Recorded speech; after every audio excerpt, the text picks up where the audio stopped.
Okay. Ang lalaki ng itlog mga ka-Pranstar, no? Bro, dito ka tumingin. Tara na, tulungan ang bawat. Alright, good morning mga Pranstar sa inyo lahat. Sa Luzon, Visayas, Mindanao at sa buong mundo. Lalong-lalo na ating mga subscriber at mga FW sa mga ingat kayo lagi kung saan mo kayo. So, ito na mga Pranstar. Ito na yung sacrifice natin dito sa ating biik dahil wala nang nanay. So, nagpadidi tayo mga Pranstar. So, yun. Ito yung didi natin. So, ito mga Pranstar. Baka mayroon sa inyo dyan na mga baboy, mayari ng mga baboy tapos namatay yung mga nanay. So, ang gamitin nyo lang gatas ay walang iba, quart o milk. So, ito, isang ganito mga Pranstar ay mga tatlong scoop or dalawat mga tatlo or tatlong kalahati ang consume nito mga Pranstar. Yung ganito. Ito yung scoop na ito mga Pranstar. Yan po, ayan po sa nailagay dun sa description sa sa pork or milk dun sa gatas na ginahin. So yun. So yun lang. Ayon din sa aking experience at tanong sa mga kasamahan nating mga kaibigan nating mga technician. So kung mayroon kayong baboy, before and after, huwag niyong pakainin o konti lang o dalawang takal, mga isang ganito. Tapos ang pinaka-importante talaga yung after mga anak.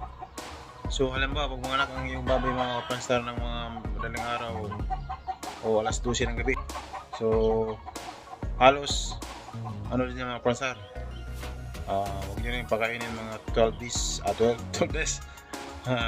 hours to 15 hours. So ang unang paano niya mapagkatapos talaga mga anak, so maligang nga matubig tapos lagyan ng asukal. So yun ka advice nila, pero hindi pa ako magaling na disclaimer lang, hindi po tayo talaga expert yan. Sa akin lang, isi-share ko lang yung natutunan ko at yung mga payo ng mga technician. Yun. Tapos yun, kasi pag biglain talaga, meron na akong natanungan, pag biglain mo rin pakainin talaga yung baboy, pag nanganak ay may tendency madidisgrasya, masira. So yun. So yun ito na mga Pranstar, no? Painumin na natin ang ating Feglets. So right. So mahirap mga Pranstar, biruin mo naman kagabi 12 every 2 hours.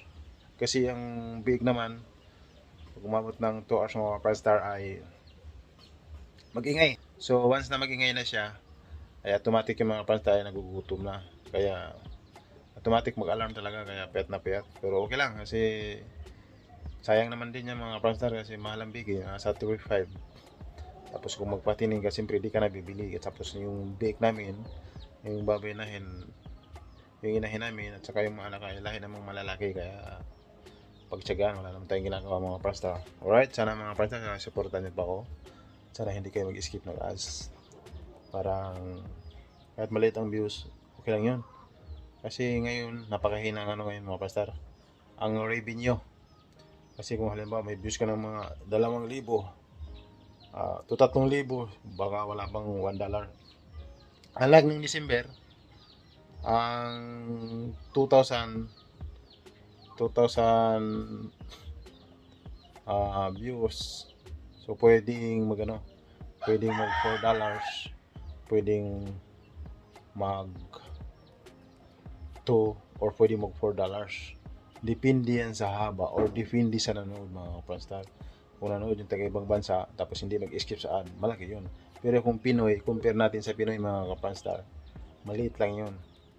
So ayon lang din yun sa aking mga Pranstar, sa naobserbaran ko. Kasi tinitingnan ko ngayon nag-views ng 2,000, 2.7. Sus, ang revenue mga Pranstar ay 75 centimos. Hindi mo lang mabot na $1. Kaya ako po humiling po sa inyo sa mga Pranstar, sa lahat mga viewers natin dyan. Sana hindi po kayo mag-skip ng ads para makatulong po sa akin. Alright, let's go. So yun na mga Pranstar, yun na yung bake natin. ay pag once na mag-ingay, automatic nagugutom na yung mga pranstar. At yun. So pakainin na natin. Maliliit ang pinangulang ko mga pranstar kasi siyempre maliit eh. Ayan. Dito na. Ayan. Ayan. Ang bilis na mga kapranstar. So yan, nag-iingay na. Kita ang mukha ko? No.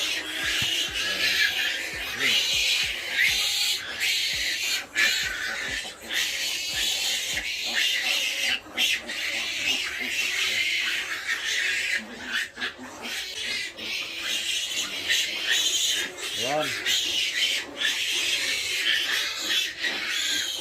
So, sa isang bote mga pranstar, itong bibiro na to, halos yung iba kalahati ang maubo sa isang ganito. Minsan din ay 1/4. Pwede. Yun ang kamagkita ko. Yun ang kamagkita. Diba, hanggang. Ayun. So patuloy sila pag-inom mga kapranstar, no? Ayan. Pero masaya na rin ako mga kapranstar dahil ano siya, lagi nang umiinom. Alright.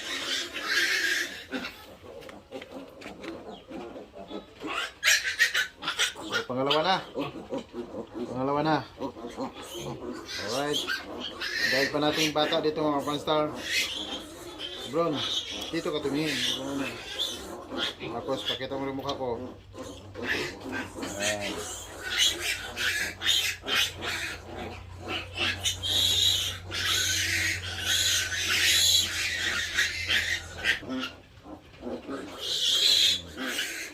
Big brother. So yung iba mga kapranstar ay napakabilis minom at maraming mainom. Yung iba naman kunti lang. Ayan. So ito ang pinakamaliit mga kapranstar, no? Ayan.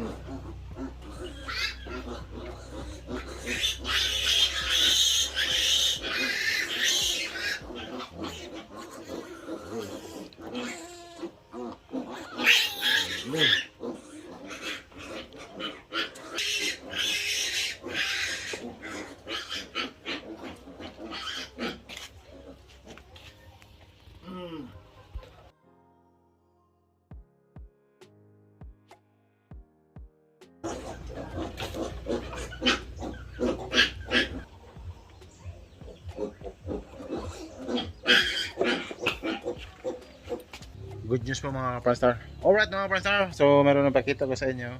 Sa wakas mga ilang buwan na yung nag-alaga ako nito. So ngayon lang nangitlog. So yung pabo ko mga kapranstar halos isang taon na. So kailangan pala sa pabo mga kapranstar, no, ay wag palang masyadong kulungin. Or kahit kulungin mo, palabasin mo. Kasi yung nakaraan kasi mga kapranstar na nakailang buwan ay inulong ko lang, hindi ko pinalabas. Mas dabis pala mga kapranstar kung makalabas sila kasi ang pabo ay kumakain ng mga damo-damo. Mga damo, mga ito. Kinakain din nila mga kapranstar yung Carabao grass. Tsaka yung iba, mga part ng mga damo, kinakain din nila, dipindi yung mga kapranstar.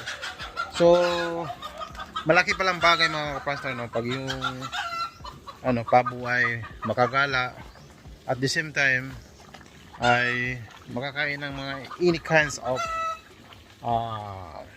grass. English yun mga kapranstar. Pinaghirapan ko pa naman sa English. So good news mga kapranstar yung pabo natin kasi siyempre nangitlog na. So pakita ko sa inyo mga kapranstar, no. So yan. So yung pispan din mga kapranstar ay mayroon nilalagay na yan. Mayroon na siyang fingerlings na nasa 1,500. Pero sa ko ito mga kapranstar sa biyanan ko. Yan. So ito na mga kapranstar, no.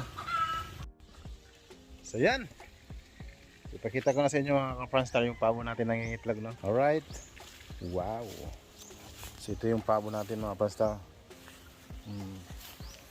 Okay. ang lalaki ng itlog mga ka-Pranstar, no? Kita niyo mga itlog. So 5. So 6 na araw na simula siyang ng ano, ng itlog. Pero 5 pala, 5 lang ang nano niya. Pero okay na yan mga ka-Pranstar, lalaki ng itlog. Yan. Sana mga ka-Pranstar ay dadami yan. Parang siyempre, parang dumami din yung mga alaga natin. Kasi ang itlog, ang babo mga ka-Pranstar ay napakaganda. Dahil ano, napakasarap. Ang pinakamasarap sa ano, siguro sa masarap pa sa manok siya mga ka-Pranstar. At saka hindi masyado siyang ano, wala ang heat. Hindi siya mapanghit. Ang heat. Hindi siya manghit mga ka-Pranstar. So yun.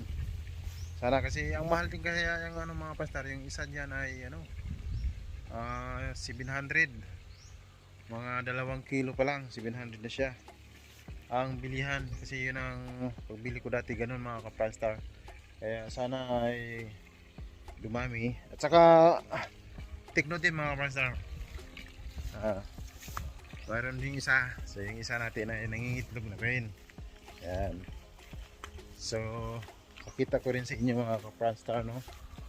Pero bago tayo pupunta doon sa ano, na doon sa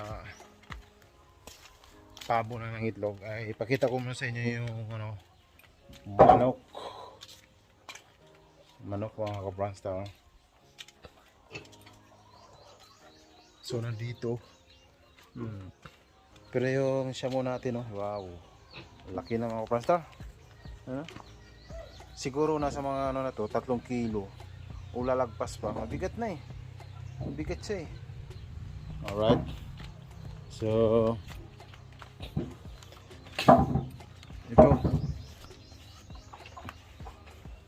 mga ka-Pranstar, ito kay mama Orsing yan mga ka-Pranstar. Sabihan ko, ito yung sa atin. Yan, sila mga ka-Pranstar naglimlim. Tapos yung isa dito ay umalis yung ano, ilan ang itlog? 1, 2, 3, 4, 5, 6, 7, 8, 9, 10, 10 piraso. Ayos lang yan. Alright, so itong baboy hindi ito sa atin mga ka-Pranstar, no? Sa kanila ni Bayaw din to mga ka-Pranstar. Yan, malaki na rin, ilang wala pang 1 buwan. Alright.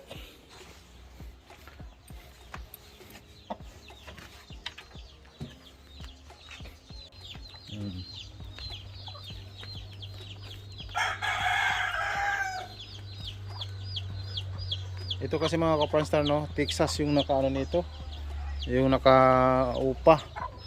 Hindi pala basta-basta, kailangan pala sa Texas mga ka-Pranstar. Kailangan pala sa Texas ay ano, ikulungin mo muna, saka muna pakawalan pag medyo malaki-laki na yung sisiw. Yung iba nandun din, oh. So yan mga ka-Pranstar. Yan, buti pa yun. Sa out of 7, isa lang ang nabawas. Isa lang mga ka-Pranstar. So pakita ko rin sa inyo mga ka-Pranstar.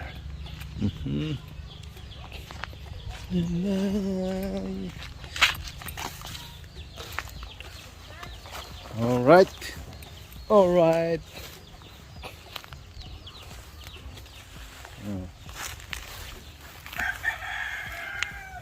So yan, may itlog dalawa mga ka-Pranstar, oh. Yan, 2 po itlog yan. 2 pirasong itlog po doon.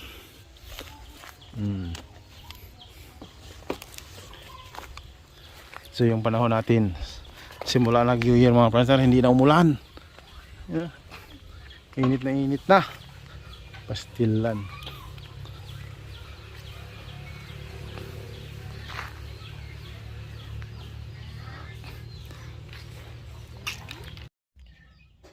Since ay malapit na 12 mga ka-Pranstar, ay magsayang po tayo. Ayan, kasi sila ni Mrs. at saka ni Nanay Orsing mga ka-Pranstar ay may lakad, may pinuntahan. So tayo lang dalawa dito. Ay, kami lang yung anak dito, yung 3 kong anak mga ka-Pranstar. Sayang po tayo mga ka-Pranstar, no? Alright. So yan na mga kapranstar, no? Ito na yung sinayang natin ay luto na. Alright. So yun ang problema mga kapranstar, no? Kaya basaan tayo. Yan sa mga biig natin. Yan. So mayong ito mga kapranstar.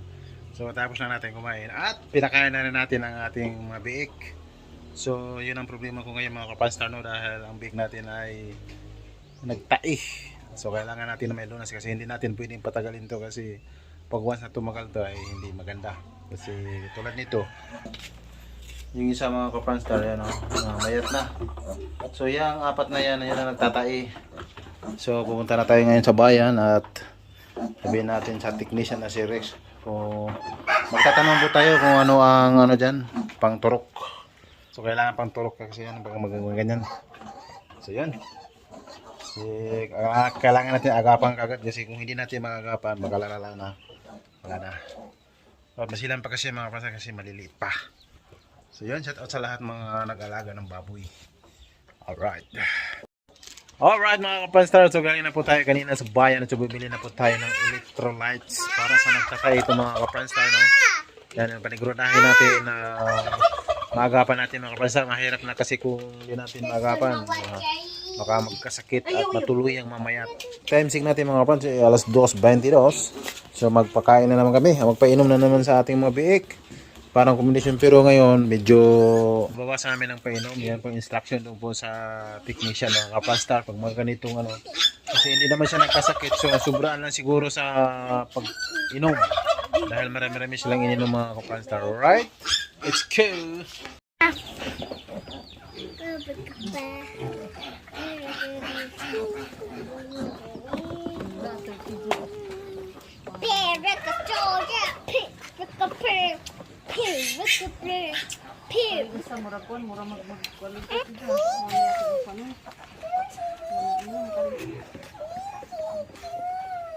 So pag ganito mga ka-Franstar, as per technician po, so pag 30 ml lang po yung ano niya. With electrolytes na po ito para sigurado na matunaw po yung Nabisis!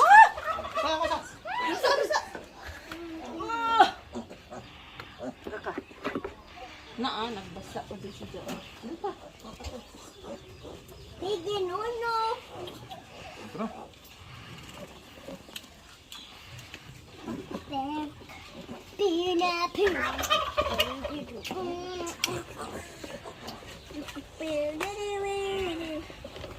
So yan kasi mayroon po basa po yung tae.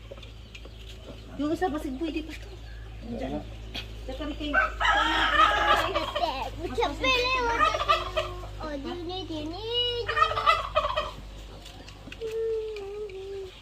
Basag tai.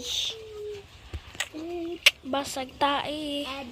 Lagi na po lang. Moro man si Boja. Cute ah. Cute si Piggy po. Kung anak si Piga. Pig na cute. O gabi cute na. Kay Alright mga kapanstar, so continuous to kahapon sa binablog natin. So inform ko lang kayo. So mga kapanstar, inform ko lang kayo dahil yung big natin ay malungkot na balita mga kapanstar. Dahil dalawa na po ang namatay sa ating mga big. Makakalungkot may isipin pero kailangan natin tanggapin. Sumusunod sila sa nanay nila. Siguro, tinawag na siguro sila sa sa kanilang nanay mga kapanstar. Mga pinaginipan. Hindi, ganun talaga mga kapanstar. Dahil pag mga ganito talaga ay sakitin to kasi siyempre iba kasi yung gatas ng inahing kaysa gatas ng natural. Ayun, kaya ganun. So ito, formulated. So yan mga kapanstar, ito po yung nagtai ngayon. Tai suka dahil nasubrahan po sa pagkain natin. Siyempre hindi po natin kabisado. Pero itong ano dito mga kapanstar, yan. Yan po yung tatlo na hindi nagtatae. Sayang mga pastor, malulusog. So itong dito, mayroon tatlong dito. Ngayon lang nagtae. Sobrahan kasi malakas na dumidi. Malakas kasi dumidi. Magtakaw. Kasi sa bibirum kasi mga kapastar, laging may laman. Unlike dun sa inahin na gatas nila ay hindi lahat bawat ngut-ngut nila ay maraming gatas. Kaya ganun. Kaya ganun nangyari. So, pumunta po yung